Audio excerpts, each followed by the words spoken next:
내가 해 아래에서 한 가지 재난을 보았노니 곧 주권자에게서 나오는 허물이라.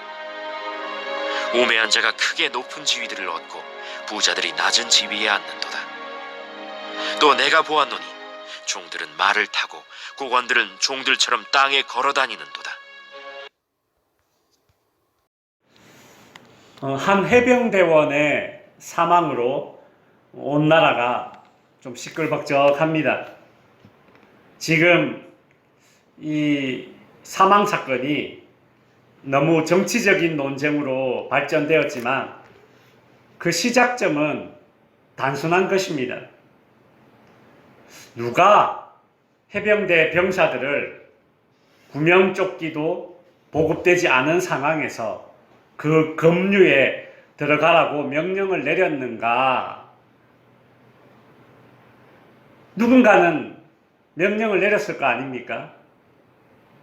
대대장이든 연대장이든 사단장이든 해병대 사령관이든 누구든 명령을 내렸기 때문에 병사들이 물에 들어갔다는 것은 틀림없는 사실입니다.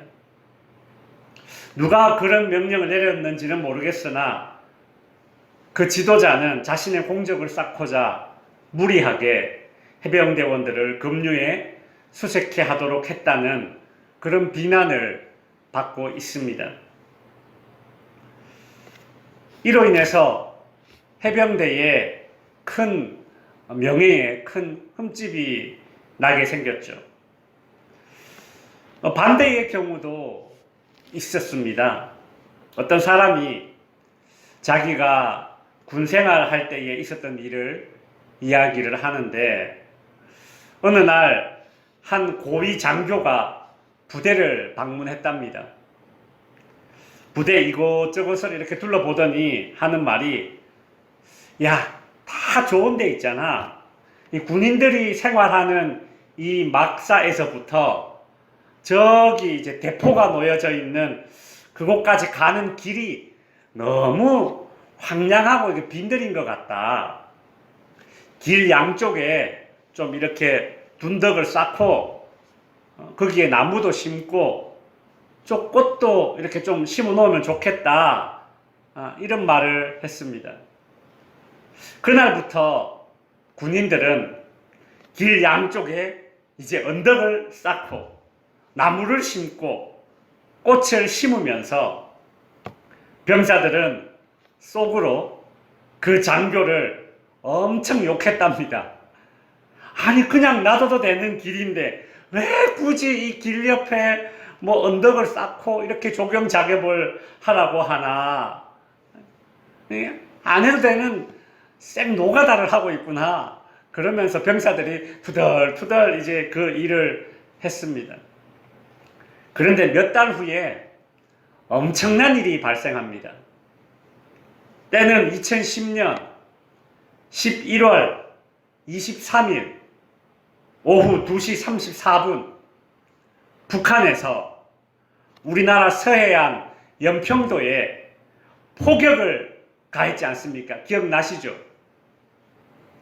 군인들은 자신들이 생활하던 그 막사에 있다가 이제 대포가 있는 곳으로 달려갔습니다. 그때 그 포탄이 수백 발 떨어지는데 얼마 전에 그 길 양옆으로 뭘 만들어 놨습니까? 언덕을 만들어 놨잖아요. 나무를 심어 놨잖아요. 그래서 그 포탄이 주변에 그렇게 많이 떨어지는데도 그 포탄 파편에 맞지 않고 무사히 대포 있는 곳까지 달려가서 반격을 할 수 있었다고 합니다. 그때 실제로 군생활 했던 해병대원이 하는 이야기입니다. 자신이 그 길 옆에 언덕을 만들면서 그 군 장교 때문에 말이야 안 해도 되는 일을 하게 된다면서 그 장교를 엄청 욕해댔는데 포탄이 막 떨어지는데 그 언덕 때문에 파편이 튀지 않고 그 사이를 쫙 달려가면서 속으로 그 연대장님 엄청 감사하다고. 자, 그렇게 연대장님 감사합니다. 그 말이 그렇게 포탄 이렇게 피하면서 그 말이 절로 나오더라는 것이죠. 참 이 두 가지 이 상반되는 이 사례를 통해서 지도자의 해안과 지도자의 결정이 이렇게나 중요하구나. 어떤 결정은 병사를 살리기도 하고 어떤 결정은 병사를 죽이기도 하는구나. 이런 생각이 듭니다. 오늘 본문에서 솔로몬도 이와 같은 맥락에서 이야기를 하고 있습니다. 5절에 보시면 내가 해 아래에서 한 가지 재난을 보았노니 곧 주권자에게서 나오는 허물이라. 솔로몬은 한 가지 재난을 보았다. 그리 말하고 있죠. 그 재난이 무엇인가? 바로 주권자에게서 나오는 허물이다. 여기서 주권자란 왕을 포함하여 사회에서 권력을 가지고 있는 모든 지도자층을 일컫는 얘기입니다. 솔로몬은 지도자들의 그 허물이 곧 재난이다. 그리 말하고 있죠. 우리가 흔히 재난이라고 하면 뭐 홍수가 났다거나 산불이 났다거나 지진이 났다거나 무슨 전쟁이 났다거나 이런 엄청난 규모의 사건 사고를 떠올립니다. 그런데 솔로몬은 일반인들이 아니라 지도자들의 허물은 재난이다. 지도자들의 허물은 재난급의 고통을 사람들에게 가져다 준다. 그리 말하고 있지 않습니까? 아마 솔로몬은 자기 아버지 다윗을 떠올려 보았을 수도 있을 것이고 아니면 자기 자신의 지난날의 과오를 떠올려 보았을 수도 있을 것입니다. 솔로몬의 아버지 다윗은 우리가 성군이라고 부르는 그런 이스라엘의 왕 아닙니까? 그러나 다윗도 통치자로서 허물이 많았죠.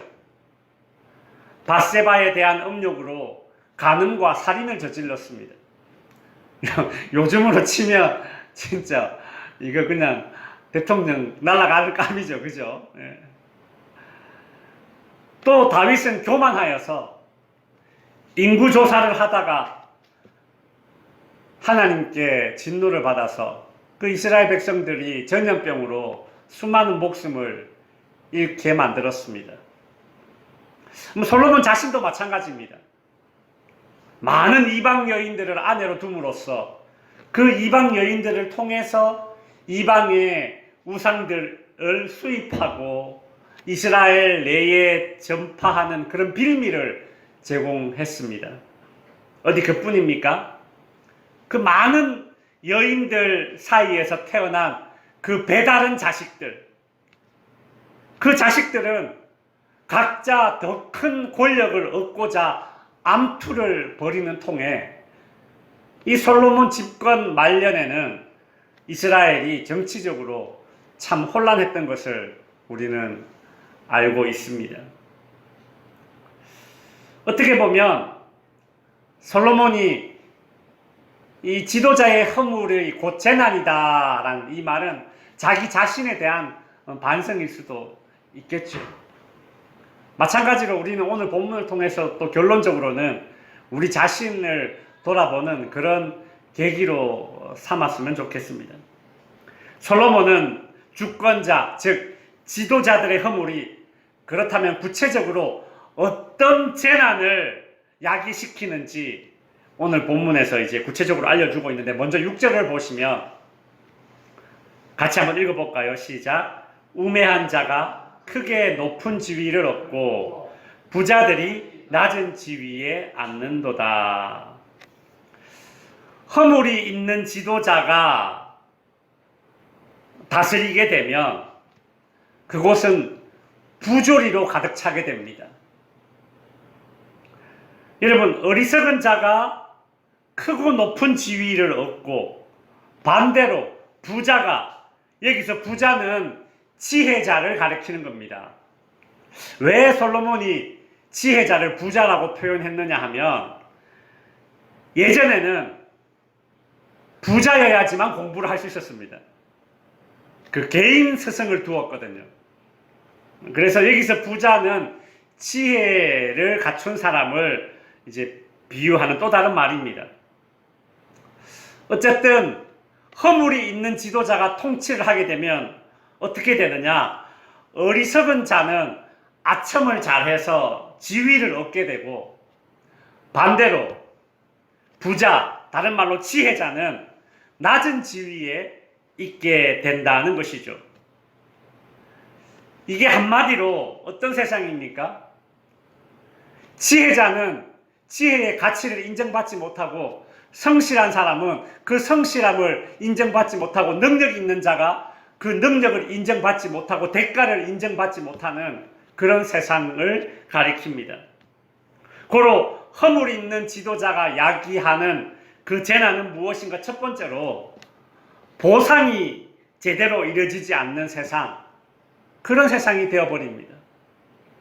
성실과 능력과 지혜와 의로움이 제대로 인정받지 못하고 보상을 제대로 받지 못하는 그런 부조리한 세상이 야기되는 것이죠.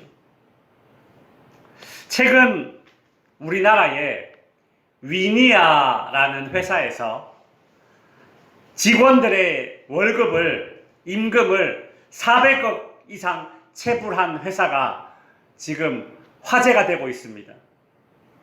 이 위니아라는 회사는 여러분이 잘 알고 있는 김치라는 김치냉장고를 만든 회사입니다. 에어컨, 공기청정기, 제습기, 우리 여기 제습기 이것도 뭐 위니아 거 아닙니까? 자동차 부품도 만드는 그런 큰 회사입니다. 근데 이 회사가 돈이 없다는 이유로 직원들의 월급을 400억이나 주지 않고 지금 밀려 있습니다. 정말 돈이 없냐? 정작 이 회사의 회장은 작년 2022년도에만 76억 8천만 원의 연봉을 받았습니다. 연봉 1년에. 이 회장은 76억 8천만 원의 연봉을 챙기면서 직원들 수천 명 400억 원의 그 임금을 체불하고 있습니다. 심지어 이 회장은 10억을 들여서 골프 대회를 열었답니다. 임금을 받지 못한 직원들 중에서는 한 달 벌어서 한 달 먹고 사는 사람들도 있었을 것인데,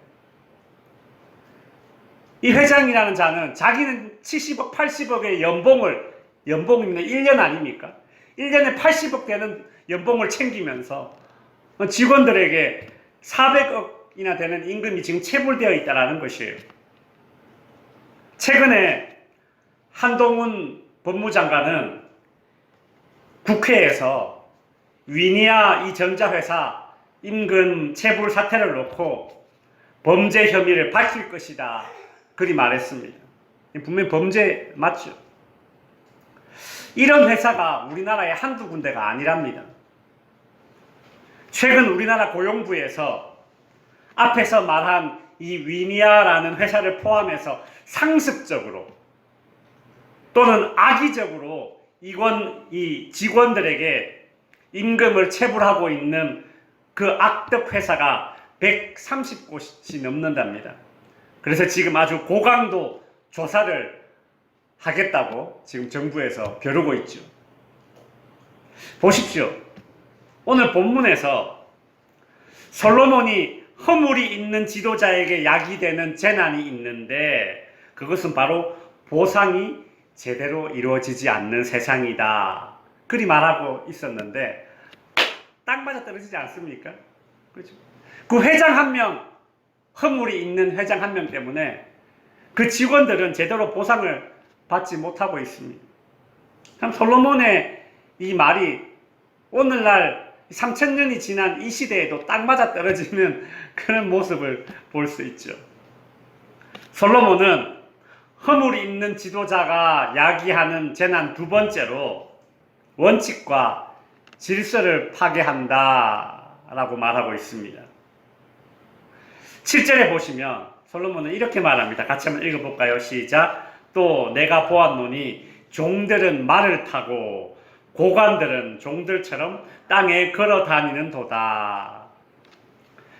종이 말을 타고 고관들은 땅에 걸어 다닙니다. 이거 뭔가 질서가 없는 모습이죠. 어떤 사람은 야, 왜 종들은 말을 좀 타면 안 되냐? 고관들은 좀 걸어 다니면 안 되냐? 솔로몬이 지금 계급 사회를 두둔하는 것이냐? 그렇게 반문할지 모르지만 솔로몬이 살던 시대는 지금부터 약 3000년 전의 시대입니다. 우리나라는 1894년도 갑오개혁 때에 양반, 중인, 상민, 천민으로 나눠져 있던 이 신분제도가 폐지되었습니다. 그러니까 양반, 상농 그런 말이 없어진 지가 우리나라는 불과 130년 밖에 되지 않습니다. 선진국 미국도 흑인 노예 제도가 1865년에 폐지되었으니까 약 160년 밖에 되지 않습니다. 하물며 지금 솔로몬이 이 성경을 쓸 때는 3000년 전 아닙니까? 종이 말을 타고 다니고 고관들이 땅에 걸어 다니는다는 이 말은 그 시대에서는 계급 사회를 두둔하는 말이 아니라 당연한 이야기죠. 그렇죠. 솔로몬은 왜 허물 있는 지도자가 야기하는 재난으로 이와 같은 질서가 무너진 그런 세상이 된다, 이 말을 하고 있을까요? 허물 있는 지도자는 질서와 원칙에 따라서 일관성 있게 다스리기보다는 사적인 감정과 기호에 따라서 다스리기 때문에 질서가 파괴되고 혼란스러운 현실이 된다라는 것입니다. 그 대표적인 예로 제가 사울을 한번 들어보겠습니다. 이스라엘의 첫 번째 왕이 사울이죠. 사울 왕은 교만하여져서 스스로 제사장이 되어서 그가 제사를 드리겠다. 이제 그래 자기 손으로 스스로 제사를 드리게 됩니다. 하나님께서 모세를 통해서 이스라엘의 율법을 주실 때에 제사는 누가 드리도록 했습니까? 하나님께서 택하신 제사장이 드리도록 했습니다. 그런데 사울은 자신을 왕으로 삼아 주신 것만 해도 참 큰 은혜인데 스스로 고만하여져서 스스로 제사를 드림으로써 하나님이 주신 그 질서를 파괴하였습니다. 이 일로 인해서 사울 왕은 하나님으로부터 왕의 자리에서 버림을 받게 되죠. 성도 여러분, 오늘날 이 땅을 살아가는 그리스도인들은 원칙과 질서를 파괴하는 지도자들을 잘 분별해내야 합니다. 특별히 하나님께서 세우신 질서를 파괴하는 동성애를 지지하는 그런 정치인들에게 힘을 보태어서는 안 됩니다. 저는 그렇게 생각합니다. 야당이든 여당이든 동성애를 지지하는 정치인들이라면 나의 정치적인 성향을 뛰어넘어서 그들에게 힘을 보태어서는 안 됩니다. 보수든 진보든 그리스도인이라면 하나님이 세우신 질서를 지키는 일을 나의 정치적인 성향보다 더 우선시해야 됩니다. 이제 말씀을 정리하겠습니다. 지도자의 허물 때문에 그 지도자 아래에 있는 수많은 사람들까지 고통에 엮이는 것을 보게 됩니다. 가까운 북한을 보십시오. 전쟁 일으키기를 좋아하는 공산주의, 저 러시아 푸틴 대통령을 보십시오. 이들처럼 고의적으로 악을 행하거나 혹은 고의적이진 않다 하더라도 지도자가 좀 어리석어서 우매해서 그 사회가 보상이 제대로 이루어지지 않는다거나 원칙과 질서가 파괴되는 그런 세상이 되기도 합니다. 우리는 오늘 본문의 말씀을 통해서 두 가지 분명한 기도 제목을 얻어야 합니다. 첫째는 지도자를 위해 기도할 책임이 우리 그리스도인들에게 있다는 것입니다. 오늘날 이 나라가 국론이 분열되어서 정권이 바뀜에 따라 무조건 비난만 하거나 무조건 동조만 하는 그런 국민으로 나눠져 버렸습니다. 이러한 때에 우리 그리스도인들은 지도자들을 위해서 기도해야 합니다. 두 번째 기도 제목은 우리 모두가 다 지도자임을 기억해야 합니다. 물론 세상에서 얻게 되는 그런 벼슬은 없다 하더라도 우리 한 사람 한 사람은 다른 사람에게 크고 작은 영향력을 주는 사람들입니다. 한마디 말, 눈빛 하나, 행동 하나, 그것으로 영향력을 끼칠 수 있습니다. 그러니 하나님께서 내게 주신 이 작은 영향력이 올바르게 선용되어서 이 나라와 이 민족이 부조리한 세상이 되지 않고 하나님의 질서가 유지되고 이 땅의 정의가 올바르게 세워지는 나라와 민족이 될 수 있도록 지도자들을 위해서, 나라와 민족을 위해서 오늘은 특별히 기도할 수 있는 저와 여러분이 될 수 있기를 바랍니다. 기도하겠습니다.